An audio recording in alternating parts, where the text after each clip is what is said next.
कृपया करके चैनल को सब्सक्राइब कीजिए। कुछ किस्से झूठ लगते हैं जब तक कि वो आपकी आंखों के सामने सच न बन जाएं।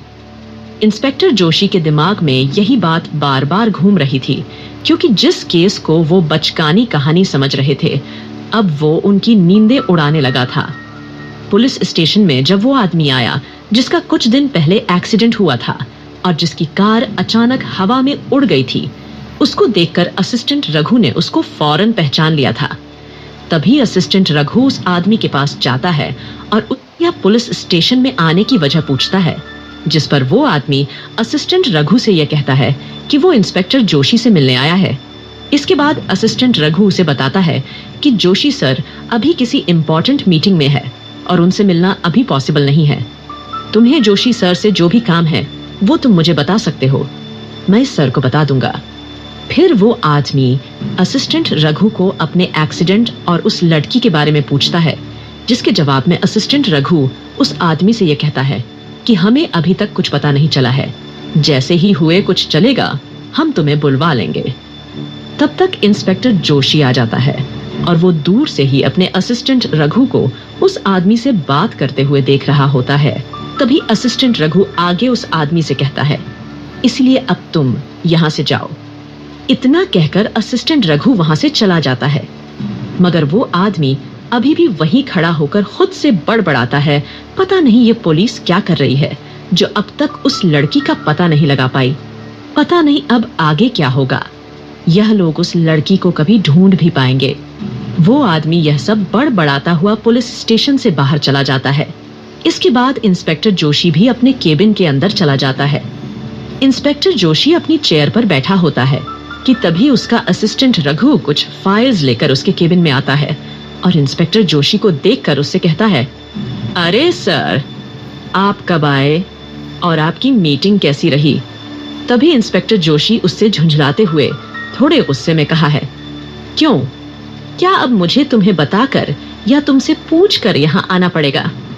इंस्पेक्टर जोशी की इस बात पर असिस्टेंट रघु का मुंह जरा सा हो गया।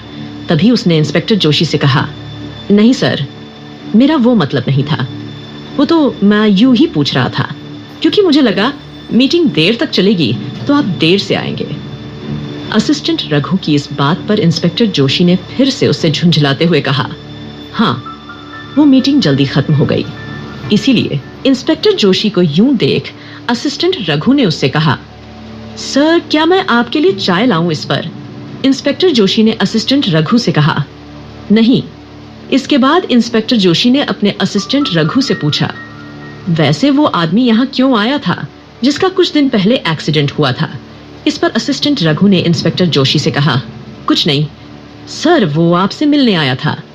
तभी इंस्पेक्टर जोशी ने चौंक कर अपने असिस्टेंट रघु से पूछा, मुझसे मिलने? पर क्यों? इस पर असिस्टेंट रघु ने इंस्पेक्टर जोशी को बताया, सर, वो आदमी बस यह पता करने आया था कि उस लड़की का कुछ पता चला या नहीं। इस पर इंस्पेक्टर जोशी ने असिस्टेंट रघु से कहा, तो फिर तुमने क्या कहा उससे? असिस्टेंट रघु बोला, कहना क्या था सर, मैंने उसे कहा कि पुलिस उस लड़की की तलाश कर रही है और जैसे ही कुछ पता चलेगा हम उस यहाँ पुलिस स्टेशन बुलवा लेंगे। मैंने सही किया ना सर?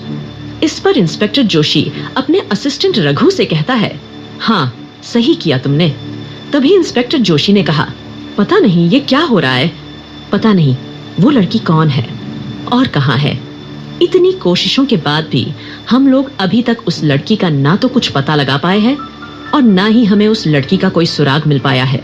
इंस्पेक्टर जोशी ने झुंझलाते हुए आगे कहा, पता नहीं इस लड़की को जमीन निगल गई या फिर आसमान खा गया। तभी फिर असिस्टेंट रघु बोला, सर, मुझे नहीं लगता कि इसी कोई लड़की होगी, क्योंकि अगर ऐसी कोई लड़की होती तो हम उसे अब तक ढूंढ चुके होते सर। तभी असिस्टेंट रघु कहता है, सर, मुझे तो अभी भी यही लगता है कि ये आदमी हमसे झूठ बोल रहा है और कोई मनगढ़ंत कहानी बनाकर हमें सुना रहा है और खामखा हमारा टाइम खराब कर रहा है। इस पर इंस्पेक्टर जोशी ने उससे कहा, शायद ऐसा हो सकता है, पर अभी तक ये कैसे बंद नहीं हुआ है, इसलिए हमें अभी भी छानबीन जारी रखनी पड़ेगी और उस लड़की को ढूंढते रहना होगा जब तक कि वो मिल नहीं जाती। और अब तुम जाओ अपना बाकी का काम करो। असिस्टेंट रघु, ओके सर, बोलकर इंस्पेक्टर जोशी के केबिन से बाहर चला जाता है और इंस्पेक्टर जोशी अपने टेबल पर रखी हुई फाइल को पढ़ने लगता है। इंस्पेक्टर जोशी के फोन में वही सीसीटीवी फुटेज चल रही होती है जो असिस्टेंट रघु अपने साथ लाया था। इंस्पेक्टर जोशी फाइल के पन्नों को पलटते पलटते अचानक रुक जाते हैं। एक तस्वीर पर उनकी नजर टिक जाती है, एक ब्लर सी इमेज जिसमें एक लड़की की झलक है। उसकी आंखें कैमरे की ओर नहीं हैं, लेकिन जोशी के माथे पर बल पड़ जाते हैं। ये वही हो सकती है। उन्होंने अपने आप से बुदबुदाया। तभी उनका मोबाइल वाइब्रेट करता है। स्क्रीन पर मैसेज चमकता है, क्लोज्ड सर्किट टेलीविजन फुटेज मिला है, आपको खुद देखना होगा।